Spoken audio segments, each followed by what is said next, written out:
मराठी भाषा, संस्कृती आणि सीमा भागातील मराठी भाषिकांच्या हक्कांसाठी गेली 7 दशके सुरू असलेल्या संघर्षाला नवी दिशा देण्यासाठी महाराष्ट्र एकीकरण समिती बेलगाव युवा समितीच्या वतीने मराठी सन्मान यात्राचे आयोजन करण्यात आले। या यात्रेची सुरुवात रायगड किल्ल्यावरून करण्यात आली। शिवछत्रपतींच्या समाधीचे दर्शन, आशीर्वाद आणि पवित्र माती संकलनाच्या माध्यमातून मराठी अस्मितेच्या लढ्याला ऐतिहासिक अधिष्ठान देण्यात आले।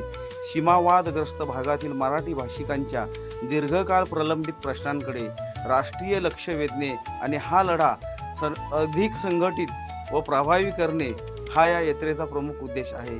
युवा नेतृत्वाखाली सुरू झालेल्या या चळवळीची भूमिका, उद्दिष्टे आणि पुढील दिशा स्पष्ट करण्यासाठी समितीचे अध्यक्ष शुभम शेळके यांची मुलाखत नरेश पाटील यांनी रायगड किल्ल्यावर घेतली। देश आबाधित राहिला, छत्रपती शिवाजी महाराजांमुळे आम्हाला मराठी भाषा मिळाली। त्या शिवाजी महाराजांच्या समाधीस्थळाचा आशीर्वाद घेऊन आम्ही ह्या ऊर्जेनं सीमा भागामध्ये ही सन्मान यात्रा सुरू करतोय। महाराष्ट्र शासनानं मराठी भाषा पुसली जात असताना कुठेतरी आपलं उदासीन धोरण सोडून मराठी भाषेसाठी प्रयत्न करावेत, आपला हा लढा संपवण्यासाठी, सीमा प्रश्न संपवण्यासाठी प्रयत्न करावेत। आणि कर्नाटक सरकारनं जसं कासरगोडमध्ये गेलेल्या कन्नड भागाची त्यांना काळजी आहे, त्यांना ते माणूस म्हणून जगण्याचे अधिकार मिळावेत म्हणून प्रयत्न करत आहेत। त्याच नजरेनं आम्हाला बघावं, चांगली नजर बंद करावी आणि वाईट नजरेनं सीमावासियांकडे बघणं हे खऱ्या अर्थानं कर्नाटक सरकारनं बंद केलं पाहिजे। केंद्राला जर या संविधानाचं काहीतरी देणं घेणं असेल तर यांनी या गोष्टीमध्ये मध्यस्थी करावी।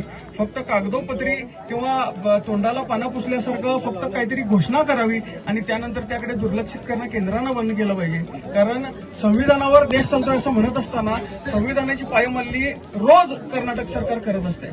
याच्याकडे दरवेळेला आम्ही सांगितलेलं आहे, देशाच्या तिरंगा झेंड्यापेक्षा राज्याचा एक विशिष्ट झेंडा म्हणून ते त्यांनी तिथं बनवलेला आहे आणि तो तिरंगापेक्षा वर त्या ठिकाणी फडकत असताना केंद्रानं काय केलं हे केंद्रानं आम्हाला सांगावं। आम्ही वेळोवेळी केंद्राला पत्राद्वारे ते फोटो त्या ठिकाणी केंद्र सरकारला पाठवलेले आहेत, पण कसल्याही प्रकारची कारवाई केंद्राकडनं होताना दिसत नाही। त्यामुळे केंद्राला संविधानाची आणि या तिरंग्याची किती पर्वा आहे किंवा किती गांभीर्य आहे या ठिकाणी खऱ्या अर्थाने दिसून येते। इतिहास साक्षी आहे, जो लढा युवकांनी खांद्यावर घेतला तो लढा त्या ठिकाणी यशस्वी झाल्याशिवाय राहिला नाही। या चळवळीसाठी युवकांनी जर प्रामाणिक प्रयत्न केले आणि जर खरोखर युवक या चळवळीसाठी रस्त्यावर उतरला तर लवकरात लवकर बेळगावातल्या मराठी माणसाला न्याय मिळेल अशी आशा आहे। माझ्या तरुण मित्रांना, माझ्या सहकाऱ्यांना विनंती आहे, आव्हान आहे की आता अखेरचा भीमटोला देण्याची वेळ आलेली आहे। संविधान निर्माते विश्वरत्न बाबासाहेब आंबेडकरांचा आशीर्वाद घेऊन त्यांना अभिवादन करून आम्ही आज रायगडे आलोय आणि अखंड हिंदुस्थानाचा आराध्य दैवत छत्रपती शिवाजी महाराजांकडून ऊर्जा घेऊन आम्ही आज जातोय। तरुणांनी या मराठी सन्मान यात्रेत सहभागी व्हावं, राजकारण, पक्ष, संघटना हे बाजूला ठेवून आपल्या मराठी भाषेसाठी काम करावं एवढंच त्या ठिकाणी या तरुणांना मी विनंती करतो। बाबासाहेब आंबेडकरांचा महाराष्ट्र एकीकरण समितीचा, महाराष्ट्र एकीकरण समितीचा